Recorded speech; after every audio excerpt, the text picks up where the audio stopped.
മഴതോരും മുമ്പയുടെ ഇന്നത്തെ എപ്പിസോഡാണ് കേട്ടോ. അലീനയാണെന്നുണ്ടെങ്കിൽ ബ്രിജിതാമ്മ അടുത്ത് വന്ന് സങ്കടങ്ങളൊക്കെ പറയുന്നുണ്ട് കേട്ടോ. എനിക്ക് മടുത്തു മമ്മി, ഞാൻ ഇവിടെ നിന്ന് പൊയ്ക്കോട്ടെ.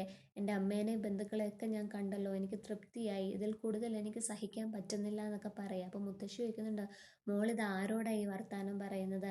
അത് ഞാൻ എൻ്റെ മമ്മിയടുത്താണ്, എൻ്റെ സങ്കടങ്ങളെല്ലാം ഞാൻ എൻ്റെ മമ്മിയടുത്താണ് പറയുന്നതെന്ന് പറയാം. ആ, അത് നല്ലതാണ് മോളെ, മരിച്ചു പോയ ആത്മാക്കൾ നമ്മളുടെ കൂടെ ഉണ്ടോ എന്നുള്ളൊരു വിശ്വാസം ഉണ്ടല്ലോ, അത് നല്ലത് തന്നെ, അതങ്ങനെ തന്നെ ഇരിക്കട്ടെ എന്ന് മുത്തശ്ശി പറയാം കേട്ടോ. അങ്ങനെ നമ്മളുടെ കുഞ്ഞുമോളാണെന്നുണ്ടെങ്കിൽ ആ വീട്ടിലെ കാര്യങ്ങളൊക്കെ അലീനയ്ക്ക് പറഞ്ഞു കൊടുക്കുകയാണ് കേട്ടോ. കുഞ്ഞുമോൾ പറയുന്നുണ്ട്, ഈ വീട്ടിലെ ഇളയ കുട്ടിയാണെന്നുണ്ടെങ്കിൽ നല്ല രീതിയിൽ നമ്മളോട് ചിരിക്കുകയും സംസാരിക്കുകയും ഒക്കെ ചെയ്യും. പിന്നെ ആ രണ്ടാമത്തെ പെങ്കൊച്ച് ബബിതയാണെന്നുണ്ടെങ്കിൽ വല്ലാത്ത സാധനമാണ്, ആ തള്ളയുടെ തനി പകർപ്പാണ്. ഇടയ്ക്കിടയ്ക്ക് ആ കൊച്ചിനൊരു ഫോണൊക്കെ വരും, ആ ഫോണും എടുത്തുകൊണ്ട് ആരും കേൾക്കാതിരിക്കാൻ വേണ്ടിയിട്ട് അങ്ങ് മുകളിൽ പോയിരുന്നിട്ട് കൊഞ്ചലും സംസാരവും ഉമ്മ കൊടുപ്പും ഒക്കെയാണ്. പിന്നെ ആ ചെറുക്കനുണ്ടല്ലോ, പാവം പോലെ ഇരിക്കുന്നുണ്ടെങ്കിലേ വിശ്വസിക്കാൻ പറ്റത്തില്ല. ഒരു ദിവസം ഞാൻ അവിടെ തൂക്കാൻ കയറിയപ്പോഴേ കട്ടിലിൻ്റെ അടിയിൽ നിന്ന് എനിക്ക് വൃത്തികെട്ട പടങ്ങളുള്ള ബുക്കും കഥകളുള്ള ബുക്കുകളൊക്കെ എനിക്ക് കിട്ടിയത്. പിന്നെ കൊച്ചമ്മയടുത്ത് സംസാരിക്കാൻ വേണ്ടിയിട്ട് ഇടയ്ക്കിടയ്ക്ക് ഒരാൾ വരാറുണ്ട്. അയാൾ കൊച്ചമ്മയടുത്ത് സംസാരിക്കുന്നത് വേറെ എന്തോ ഉദ്ദേശം വെച്ചിട്ടാണ്, പക്ഷെ കൊച്ചമ്മയ്ക്ക് അങ്ങനെയൊന്നുമില്ല. കൊച്ചമ്മ അയാളോട് നല്ല രീതിയിൽ തന്നെയാണ് സംസാരിക്കുന്നതെന്നൊക്കെ പറഞ്ഞു കൊടുക്കുന്നുണ്ട് കേട്ടോ അലീനയ്ക്ക്. അലീന ഇതൊക്കെ കേൾക്കുമ്പോൾ പറയുന്നുണ്ട്, മതി ചേച്ചി, എനിക്കിതൊന്നും കേൾക്കണ്ട, ഈ പരദൂഷണമൊന്നും. ആ, നീ ഇതെല്ലാം ഒന്ന് മനസ്സിലാക്കി വരിക്കാൻ വേണ്ടിയിട്ടാണ് ഞാൻ പറഞ്ഞത്. നീ ഇനി തൊട്ട് ഇവിടെ തന്നെയല്ലേ നിൽക്കേണ്ടത്. പതിയെ പതിയെ നിനക്ക് എല്ലാ കാര്യങ്ങളും മനസ്സിലായിക്കോളൂ എന്ന് പറയാണ്. പിന്നെ ആഹാരം കഴിക്കുന്നതിന് മാത്രം ഇവിടെ ആരും ഒരു കണക്കും പറയത്തില്ല, അത് എത്ര വേണമെങ്കിലും നമുക്ക് കഴിക്കാമെന്ന് പറയാം കേട്ടോ. അങ്ങനെ പിറ്റേ ദിവസം ആവുന്നുണ്ട്. പിറ്റേ ദിവസം ആകുമ്പോഴത്തേക്കും നമ്മളുടെ വൈജയന്തി കുഞ്ഞുമോളെ പറഞ്ഞയക്കാൻ വേണ്ടിയിട്ട് നിൽക്കുകയാണ് കേട്ടോ. അപ്പോൾ ബാലചന്ദ്രൻ പറയുന്നുണ്ട്, എന്തിനാണ് അവരെ ഇപ്പോഴേ പറഞ്ഞു വിടുന്നത്? ആ പെങ്കൊച്ച് ഇങ്ങോട്ടേക്ക് വന്നതല്ലേ ഉള്ളൂ, അതിന് ഇവിടുത്തെ കാര്യങ്ങളൊക്കെ ഒന്ന് പറഞ്ഞു കൊടുത്ത് മനസ്സിലാക്കുന്നത് വരെ കുഞ്ഞുമോളെ നിർത്തിക്കൂടെ? ആ, അതിൻ്റെ ഒന്നും ആവശ്യമില്ല, പറഞ്ഞു കൊടുക്കാനുള്ളതൊക്കെ ഞാൻ തന്നെ അലീനയ്ക്ക് അങ്ങ് പറഞ്ഞു കൊടുത്തോളാം. അങ്ങനെ നമ്മുടെ കുഞ്ഞുമോള് വരുന്നുണ്ട് കേട്ടോ. അപ്പോൾ കുഞ്ഞുമോളടുത്ത് വൈജയന്തി ചോദിക്കുക, എന്താടി നിന്റെ ബാഗിനകത്ത്? ആ, ഞാൻ ഇവിടുത്തെ അലമാരിയിൽ നിന്ന് കുറച്ച് സ്വർണവും പണവും വെള്ളിയൊക്കെ എടുത്ത് വെച്ചേക്കുക ബാഗിനകത്ത്. ആ, നീ ഇത്രയും നാൾ ഇവിടെ നിന്നതല്ലേ, അപ്പം നിന്റെ ബാഗിനകത്ത് എന്താണെന്ന് എനിക്കൊന്ന് അറിയണമല്ലോ, തുറന്ന് കാണിക്ക്.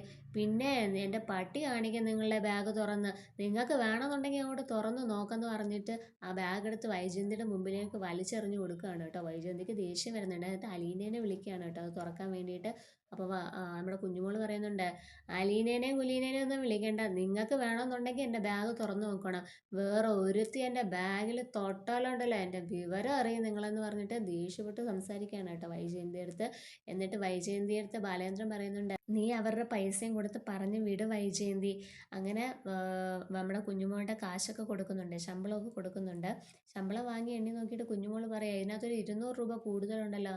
ആ, അത് ഞാൻ നിന്റെ അഹങ്കാരത്തിന് വേണ്ടിയിട്ട് അധികം തന്നതാ, അത് നീ വെച്ചോ. ആണോ? എനിക്കെങ്കിലേ നിങ്ങളുടെ പിച്ചക്കാശ് വേണ്ട, അത് നിങ്ങൾ തന്നെ അങ്ങ് വെച്ചോ എന്ന് പറഞ്ഞിട്ട് ആ പൈസ എടുത്ത് മുഖത്തേക്ക് വലിച്ചെറിയുകയാണ് കേട്ടോ. എന്നിട്ട് ബാഗൊക്കെ എടുത്ത് കുഞ്ഞുമോൾ പറയുന്നുണ്ടേ, ഞാൻ പോവുകയാണ്. നിങ്ങൾ ജോലിക്കാരോട് പെരുമാറുന്ന രീതിക്കുണ്ടല്ലോ, നിങ്ങൾക്ക് കിട്ടും, ഒരടി ഉടനെ തന്നെ നിങ്ങൾക്ക് കിട്ടും, അനുഭവിച്ചല്ലാതെ നിങ്ങൾ ഇവിടുന്ന് പോവില്ല എന്നൊക്കെ ഇങ്ങനെ പറയുകയാണ് കേട്ടോ. അങ്ങനെ പ്രാഗിക്കൊണ്ടാണ് കുഞ്ഞുമോള് പുറത്തേക്ക് പോകുന്നത്.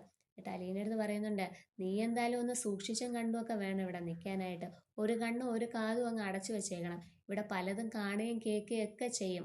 പിന്നെ ചോരയും നീരുമുള്ള ജോലിക്കാരെ കാണുമ്പോഴേ പലരും സ്നേഹം നടിച്ചൊക്കെ വരും. അതുകൊണ്ട് നീ സൂക്ഷിച്ചു വേണം ഇവിടെ നിൽക്കാനായിട്ട്. എല്ലാം നിനക്ക് ഇനി വഴിയെ മനസ്സിലായിക്കോളൂ എന്ന് പറഞ്ഞിട്ട് അവർ പോവുകയാണ് കേട്ടോ. അങ്ങനെ നമ്മളുടെ വൈജയന്തി ആണെന്നുണ്ടെങ്കിൽ അലീനയുടെ അടുത്ത് പറയുന്നുണ്ട്, കുഞ്ഞുമോളെ ഞാൻ പറഞ്ഞു വിട്ടു, നീ ഈ വീട്ടിലെ കാര്യങ്ങളെല്ലാം നീ ഒറ്റയ്ക്കാണ് നോക്കേണ്ടത്. നിനക്ക് വീട്ടുജോലിയൊക്കെ ചെയ്യാനായിട്ട് അറിയാമോ? ആഹാരമൊക്കെ പാചകം ചെയ്യാൻ അറിയാമോ? അപ്പോൾ അലീന പറയുന്നുണ്ട്, ഞാൻ സ്നേഹതീരത്ത് പാചകമൊക്കെ ചെയ്യുമായിരുന്നു. ഓ, നീ അവിടെ എന്തോ പാചകം ചെയ്യുന്നത്, കഞ്ഞിയും പയറും വെക്കുമോ? ഇവിടെ അതൊന്നും പോരാ, ഇറച്ചിയും മീനും എല്ലാം പാചകം ചെയ്യേണ്ടി വരും. എന്തൊക്കെയാണെന്ന് ഞാൻ പറഞ്ഞു തരാമെന്ന് പറഞ്ഞിട്ട് രാവിലെ തൊട്ട് രാത്രി വരെ എന്തൊക്കെയാണോ ചെയ്യേണ്ടത് അതെല്ലാം പറഞ്ഞു കൊടുക്കുന്നുണ്ട് കേട്ടോ. അടുക്കള ജോലി മാത്രമല്ല, പുറത്തുള്ള ജോലികളും എല്ലാം അലീന തന്നെ ചെയ്യണം. രാവിലെ മുറ്റമടിക്കണം, മുറ്റമടിക്കേണ്ട രീതികൾ എല്ലാം പറഞ്ഞു കൊടുക്കുന്നുണ്ട്. പിന്നെ എല്ലാവരും ശമ്പളം മാത്രം എണ്ണി മേടിച്ചാൽ പോരല്ലോ, ആ മേടിക്കുന്നതിൻ്റെ ആത്മാർത്ഥത കൂടി പണിയിൽ കാണിക്കണം. ഇങ്ങനെ നമ്മൾ കൈവച്ച് തൊട്ട് നോക്കുമ്പോൾ കയ്യിൽ ഒരു പൊടി പോലും കാണരുത്, അത്ര വൃത്തിക്ക് വേണം തറയൊക്കെ ക്ലീൻ ചെയ്യാനായിട്ടെന്നൊക്കെ പറഞ്ഞു കൊടുക്കുന്നുണ്ട് കേട്ടോ. ആ, പിന്നെ ഒരു വേലക്കാരികളും വൈജയന്തി പട്ടിണി കിട്ടുമെന്ന് പറയാറില്ല. എന്താണോ വേണ്ടത് അത് ആവശ്യത്തിന് നിനക്ക് കഴിക്കാനായിട്ട് പറ്റും. അപ്പോൾ അലീന പറയുന്നുണ്ട്, എനിക്ക് കുറച്ച് ചോറും മോരും മാത്രം മതി. ആ, നീയേ വയറ് ചുരുക്കിയിട്ട് എനിക്ക് അത്ര ലാഭമൊന്നും ഉണ്ടാക്കി തരേണ്ട ആവശ്യമൊന്നുമില്ല എന്ന് വൈജയന്തി പറയുന്നുണ്ട്. എന്നിട്ട് അവസാനം ഒരു കാര്യം കൂടി പറയുന്നുണ്ട്, ഒരു വേലക്കാരികളും ബാലചന്ദ്രൻ്റെ അടുത്ത് കിന്നാരം പറയാനായിട്ട് നിന്നിട്ടില്ല. ഞാൻ പറഞ്ഞതിൻ്റെ അർത്ഥം നിനക്ക് മനസ്സിലായല്ലോ. അത് നിങ്ങൾക്ക് എന്നെ അറിയാത്തത് കൊണ്ടാണ് ഇങ്ങനെയൊക്കെ പറയുന്നത്. ഞാൻ എന്തിനാടി നിന്നെ അറിയുന്നത്, നീ ആരാണ് എന്ന് അലീനയുടെ അടുത്ത് ചോദിക്കുന്നത് കാണിച്ചിട്ടാണ് എപ്പിസോഡ് അവസാനിക്കുന്നത് കേട്ടോ.